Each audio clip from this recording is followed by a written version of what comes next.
Just I can say two things. Number one, really congratulate Tampa Bay. That was an impressive football team. Proud of our guys, too, the second thing. Really proud of our team. We had a tough week. We were in the ball game, 7-8 minutes left, 24-20. Got away from us at the end. But really proud of our football team.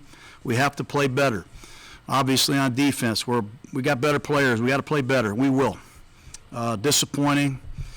Credit to Tampa Bay. They're a good football team, and I think we are too. But I'll answer any questions I can. The decision to kick the field goal on 4th and 1, down 7, what went into that? Well, yeah, so excuse me, it was a long one. We had it more like 2, and it was a 24-20 game at that time with the field goal, and we felt at home, a little momentum. We could hold Tampa to at least a field goal or possibly get off the field. We had them 3rd and 12. Unfortunately, we had them right where we wanted them, and they converted on a check down. Very disappointed, but it's easy to second guess right now, but in hindsight, I probably would have done the same thing. Hey, John, did you see what happened on the play where Gabe Jackson was ejected? And I guess just in that moment, how important is it to maintain your composure? I did not see what he did. I was asking the officials exactly, and I'll have to get you'll have to get their interpretation. I believe the ejection came from New York City. They had access to replays. Perhaps we didn't. But losing Sam Young early in the game and then losing Gabe with the week that we have had against a heck of a defense it was tough on us, no doubt. John, you've always said your defense gives great effort. When it comes to certain plays, the effort is there, but do you think the talent's always there, or do they just have to get better as players? Well, we got to do a better job. It goes back to me. Obviously, missing Abram and Arnett in the back end is tough on us. But I'm not making any excuses. We did not get enough pass rush today, and if you let Tom Brady stand back there and survey the field, he's proven for 20 years. And he proved it for 21 years that he's still one of the very, very best. They have an arsenal of weapons. It's a credit to them, but we have to generate a better rush. And until we do, it's going to continue to be tough. John, this is Hondo Carpenter. I'm curious, there are no moral victories in the NFL, but considering the adversity your offense has faced, to be at 24-20 late in the game, can you discuss the pride you feel in them for their fight? Yeah, I'm really proud of them. I thought even until the very end, they played their hearts out, and we got to play better in all phases. But it was a tough week. Certainly, it'll make us better in the long run. Hopefully, it motivates a lot of people out there that you can go out and accomplish great things in adversity, and hopefully, deep down, there's benefits to be had here. Coach, Nelson Agholor might not have been the most celebrated signing, but he's obviously given you a lot on your offense. What did you see from him today? Well, he can get deep. He's good after the catch. He's versatile. He's got great stamina. He's a pro player. He's a world champion, and really proud to have him aboard. Hopefully we get Brian Edwards back soon, but Nelly's going to be a hard guy to get off the field. John, this is Vic. How do you address this pass rush or lack of pass rush? What do you see today, and how can you fix it going forward? Well, I'm not going to say it here today. Obviously, there's some things we have to take a good look at, and that process will start as soon as the press conference is over. But if we're going to rush 4, we've got to do a lot better than we did today. Is that it? Okay. Thank you. All right, guys. Colton, what was the whole week for you guys like? Just being at home and having to come back and play a game without any practice. Just how difficult was that? It was unexpected. This whole year has been weird with the virus, but we did the best we could, and we followed protocol along the way. But individually, we tried to do our best with what we could.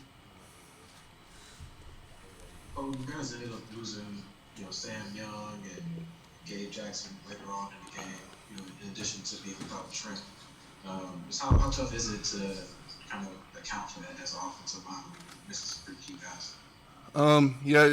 It's been on and off. A lot of guys have stepped up through the year this far, and I know when we weren't at practice, those twos, they got a lot more extra reps. So I think in a way they they're a little bit more prepared to step in. But, yeah, we're just doing our best to stay healthy and try to overcome this virus. Colton, despite the loss and a lot of things that the offensive lines have to go through with all of the regulations, do you take any pride in the next man up mentality the offensive line's been able to have so far this season? Yeah, next man up mentality, especially now. Again, weird time. Anyone can go down anytime. So, yeah, absolutely you have to be prepared at all times. And, you know, when you do step in, and we just got to find a way to gel together and get the job done. Hey Colton, this is Vic. Why did you guys have a hard time today trying to establish the run? Was they were doing it? Did you guys have trouble on your end, or what do you think happened? Yeah, the Buccaneers, they're one of the top run-stopping defenses in the league. And we did the best we could with the circumstances throughout the week. I think there could be one or two communication things or a feel for things with both run and pro. But it's those little details that you kind of miss out not being with the team during the week. Colton, I know you were able to go on to Zoom meetings and do all the above-the-shoulder stuff this week, but what were you doing physically to be able to kind of simulate what you would do at the facility at home? So I have a gym in my garage that I was able to optimize. I know individually we worked on steps and the plays on our own in the grass and basically just did the best with what we had. Yeah, it's weird time. No fans, and then 1 week you don't see it, and you know you show up on Sunday and you do the best you can. Colton, Derek Carr from the Bay Area News Group, you were down 21-10. It doesn't look good. Then you're in fourth quarter. It's 24-20. What were you thinking at that point? We throughout this year, it's always been a close game. I know the final score doesn't say that, but you know we each week is going to be a tough one, and you know we always stick in there and try to push through. Thank you, everyone. Nelson, you've had a pretty good connection with Derek so far this season, but was there anything this week in particular, maybe game plan wise, you thought you were going to have a big week? We practiced hard. Coach called good calls, put me in position, and I think we prepared hard.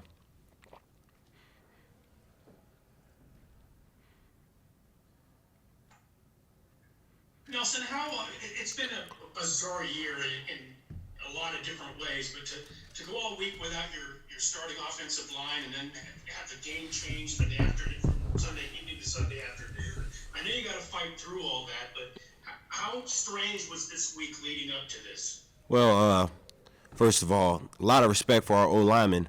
You know, it's tough, man. It's tough to not get those reps and that timing, but they came out here and they battled their butts off. And also, you know, respect to the guys that were there practicing all week because they were prepared to step in. You know, like Brandon Parker, he came in there to get some snaps. So John Simpson, I got a lot of respect for our whole line. Nelson, what do you see your role being in this offense, and why do you think you have fit in so well so far? My role is wherever they want to use me. I just play hard, and you know, we just gotta play a little harder, honestly. Anything else, guys? All set? All right. Thank you, everyone. Thank you, guys. Cory, Jon just talked about having to get more pressure from everyone on defense, and he says, you know, changes need to be made, and it has to happen.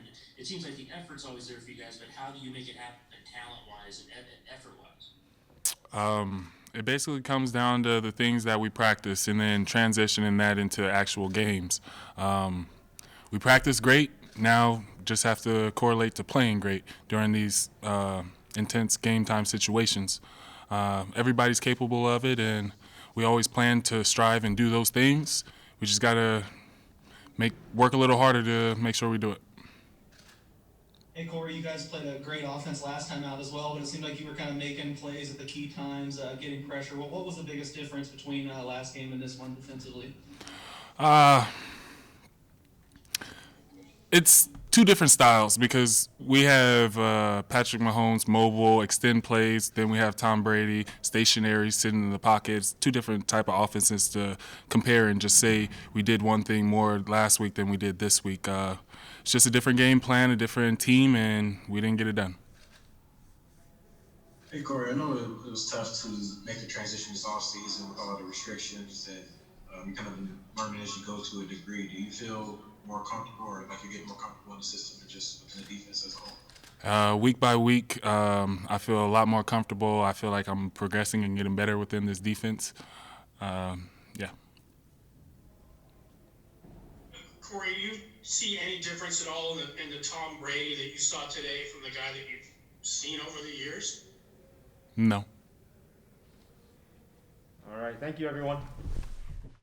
Hey, Darren, Jerry McDonald, how would you sum up what seems to be every week being stranger than the last one in terms of being ready to play a football game and having your whole offensive line out until today? Yeah, I mean, you can't script stuff like that. It's really weird. It's hard to, prepare how you want to, practice how you want to. But at the end of the day, you got to deal with the situation at hand. And I feel like guys did the best that we could. We put in extra time once the linemen were cleared this morning and with extra walkthroughs and things of that nature. And they were doing the best they could to prepare during the week. So I'm pleased with everything that they brought to the table today. Hey, Derek, how much of a gut check was this for the team, given everything that happened this week and then how the game, you guys got closer towards the end in the fourth quarter and then the score just kind of got out of hand? How much of a gut check was it today? I mean, I think that's just the way the game goes, honestly.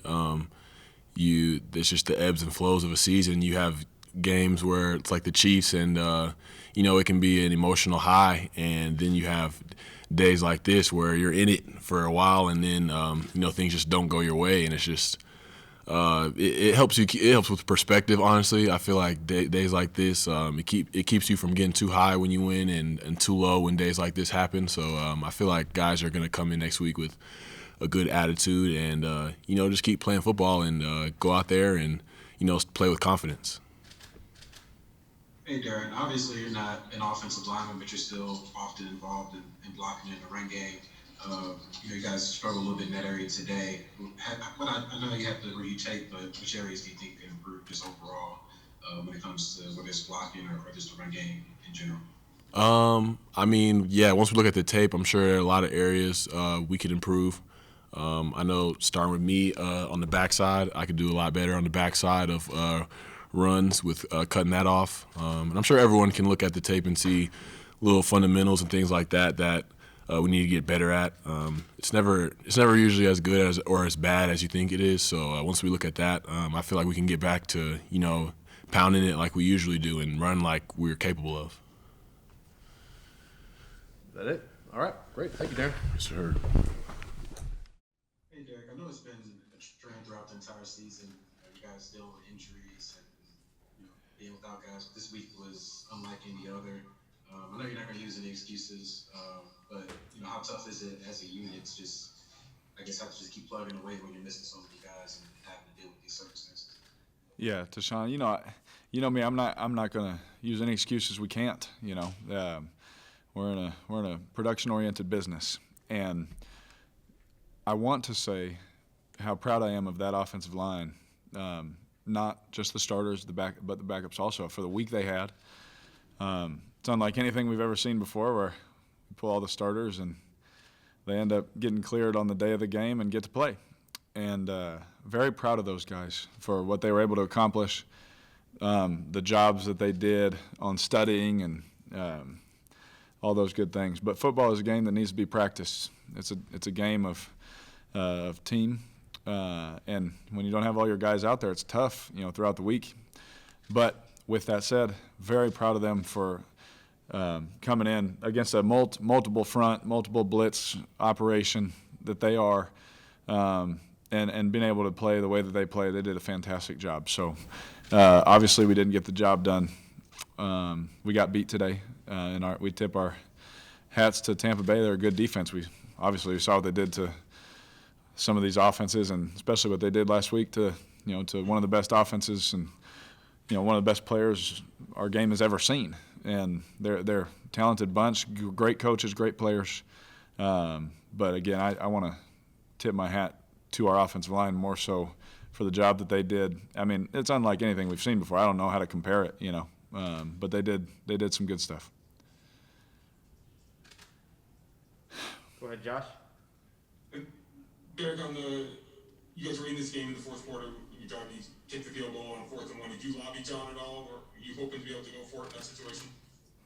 I'm always, if it's Josh, if it's like 4th and 4, I'm the one screaming like, let's go for it.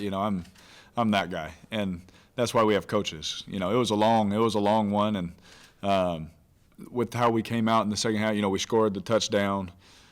We went right back down the field, and we're like, all right, well, hey, we'll get points, we'll get the stop, and we'll go back down the field. So in my head, I'm always lobbying. I'm always trying to go, on 4th and 8, I'm trying to go for it, and then the coaches are like, all right, chill, bro, and things like that. But I completely agree, and obviously, thought it was a good decision with how, and even in the first half, we were moving the ball. There was even a play where we had Waller open on an explosive play. Someone hit me on my hip, and the ball went sailing. Like, we had things that we wanted, so it wasn't a feeling of, man, we have to do it right now. I'm trying to articulate it right for you. It wasn't a matter of like, oh, we got to do it now. We felt that we could get the ball back and move and do it again. Eric, this is Hondo Carpenter. I understand the league's about winning and winning now. There's no moral victories. But when you look at the adversity your offense faced this week, can you talk about the pride you had in the Raider offense today? Yeah, I'm it's a production-oriented business. All we care about is winning. But at the same time, I'm a realist.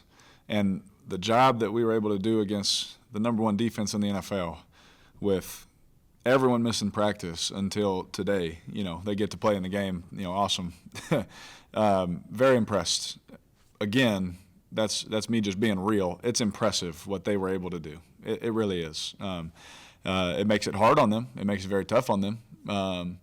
Passing off the games and doing all those things live in practice, and the stunts and communication and the reps and the conditioning and all those kind of things all take into account of what this is a game of practice and practicing together. And so again, me being real, very impressed. Me being production oriented, we didn't win. So it's up in the air with both of those, but again, thoroughly impressed. They did something that no one's ever seen before in this league.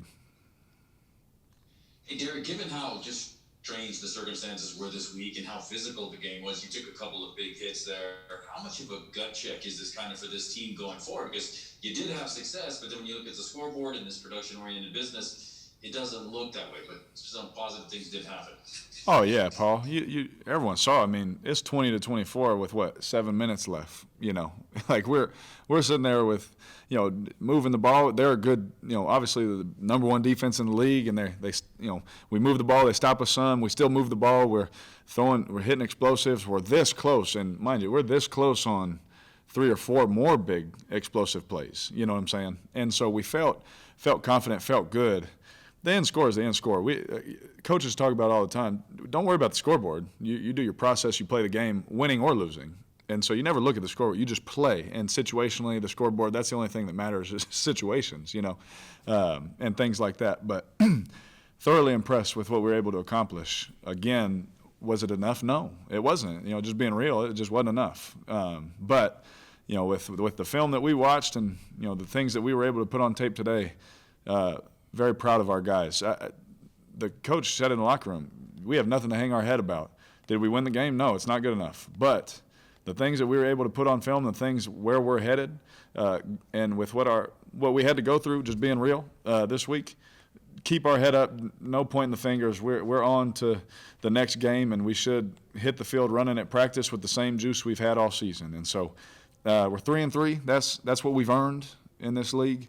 But we got 10 games to go, and we got some good opponents that we're going to play, and I'm excited about it. Derek, you've had a pretty good connection with Nelson. It seemed like today, particularly even early in the game. Was there something maybe game plan wise you saw, or it just kind of developed like that in the game? And what has he been? What has he meant to you kind of so far this season? You know, Adam, it's a good question. I've said it a lot of times, but excuse me, Zay Jones, Nelson Agholor, Darren Waller, all the tight ends. You know, I'm just going to stop naming them because they were all there. But we spent so much time in the offseason working on all of these things that are coming to fruition and on the field. And so Nelson has been such a huge pickup for us, such a great player for us. And I'm sure there's a few plays he wants back, but I told him, I said, I'm going to keep throwing it, so you just keep doing what you're doing. You know, he's been so huge for us. He's been really impressed with Nelson Agholor. And I think that Raider fans should be too. You know, the man has fought through a lot of adversity in his life, and he's on our team now, and he's making big plays for us. But the way we play football here is it's not about fantasy stats. We're not trying to get one guy the football. We take, you know, we call plays. We do things with the intent of we're going to take the best matchup, whatever we think that is, and we're going to attack that. And some of the plays, the way they happened to play out, the ball went to Nelly. Now, does that mean we don't call plays just for him? No, there's ways to call plays and get him aligned and get him the ball. But we do that with Waller. We do that with Hunter and Josh, everybody. You know, some of the little wide routes, we get them to Josh so he can be in space. You know, there's different things, you know, that we can do. But that's a long-winded answer to tell you. I just play football. I just do my job. I try my best every time I turn the film on. Is that where Coach wanted the ball to go? Yep. Is that where Coach wanted the ball to go? Yep. You know, that's what I do. And whoever ends up with a big day and things like that, you know, that's for the fans to be excited about and all that kind of stuff. Let's do 3 more, guys. Jerry McDonald, this has been a pretty good gauntlet you guys have run since the beginning of the season when you look at the caliber of the teams that you played and how they're doing now, how they were in the playoffs last year. Now Cleveland's coming up in their win, and so I guess there's no breaks. But at 3-3, do you look at your guys and who you got in your locker room and think we can beat anybody in this league? Yeah, absolutely. You know, Jerry, I think a lot of us, you know, a lot of guys, a lot of familiar faces.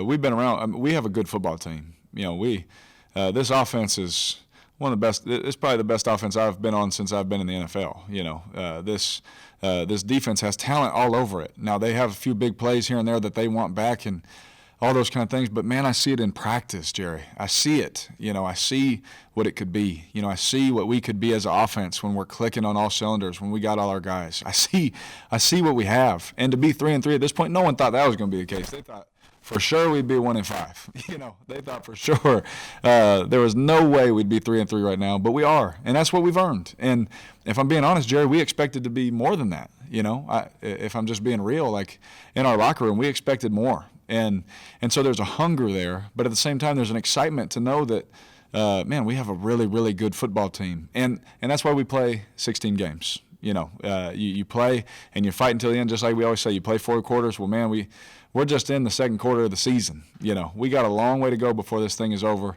Got a lot of big games ahead of us, and it starts right now this week. Last 2. Derek, going back to the offensive line, were you even allowed to have any kind of virtual contact with them at all to be able to go through things or throughout the week in practice? And how did you guys handle that? Yeah, I personally didn't. You know, I'd text them, and me and Rodney would send, you know, videos to each other. Hey, let's make this call. Let's do this. Let's do that. But from a coaching standpoint, I don't know what the protocol is. I don't know what the rules are and how all that works. I mean, I think they're pretty much doing it on the fly anyway. I think we all see that. So I don't know what the rules are on that. And Derek, to maybe piggyback on that, Colton made a statement that was sort of interesting. He said that there may have been 1 or 2 communication things or a few things, little details you miss out on. Did you find yourself at times during the game, after a certain play, taking a hit, you're in the huddle, and you had to correct them because you noticed that those communication things may have been missed out on? Did that take place all during the game? Yeah, so the miscommunication, absolutely, it took place. And that's why, I mean, it's a game of practice, you know. It really is. You have to practice it. You got to be available not just for Sundays. You got to be available all throughout the week because there's so much information that goes into it. This game is this close, you know, with details. And you hear Coach Belichick, who's, I think, one of the best coaches ever, Coach Gruden, Super Bowl winning coach, one of the best coaches, I think. And all they do is they preach the details all the time. And so they must know a little something about this game if that's what they always talk about. And so if we do our job and we know our details, usually the outcome is good. When you don't do the job and when we miss on little details, usually the outcome isn't good. And I've been doing this 7 years. It's a reoccurring theme. So maybe I'm brainwashed, but I believe in that, you know. And there were a few things there, but nothing where I'm jumping up and ripping them. These guys they weren't with us until this morning, you know. Like I'm never going to sit there and be like, how do you guys not know that? Or never one time am I ever going to do that, man. With what they did, these guys should be applauded and patted on the back for what they were able to accomplish. Now, was it good enough? Like I said, no, it's not. But for what they were able to do, man, I love those guys. I'm thankful for them. Thank you, everyone. Thanks.